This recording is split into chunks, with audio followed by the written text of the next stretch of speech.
பிரம்மனே நமக. ஃப்ரெண்ட்ஸ், ஜாதகத்தில் 2 கல்யாண யோகம் அப்படின்னு சில குறிப்புகள் உண்டு. இந்த 2 கல்யாண யோகம்ன்றது எப்படி பார்ப்பாங்க, அது எப்படி அனலைஸ் பண்ணுவாங்க?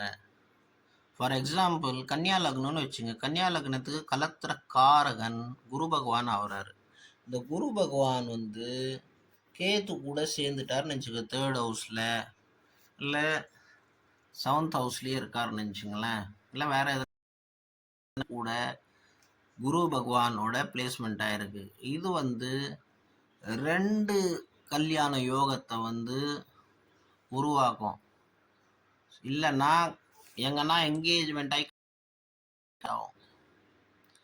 First marriage engage and second marriage இந்த மாதிரி ஆகலாம். இல்லைன்னா ஒன்று கட் ஆகிட்டு இன்னொரு யாருக்கு எதுவும் லேடிஸ்க்கு எதுவும் ஹார்ம் ஆகுது. ஜாதகத்தில் இருந்த அரேஞ்ச் ஆகிற மாதிரி ஆகி அவங்களோட லைஃப்பில் கட் ஆஃப் ஆகிட்டு தென் தே வில் பிளேஸ் வேறு இடத்துல அவங்களுக்கு மேரேஜ் ஆகிவிடும். இந்த மாதிரி நிறைய ஜாதகத்தில் பார்க்கப்பட்டு இந்த மாதிரி பல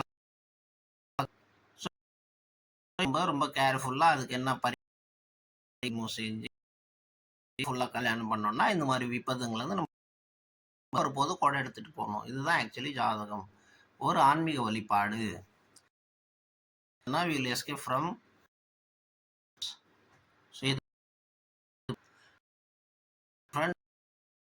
கொடுத்த போதும் எல்லாமே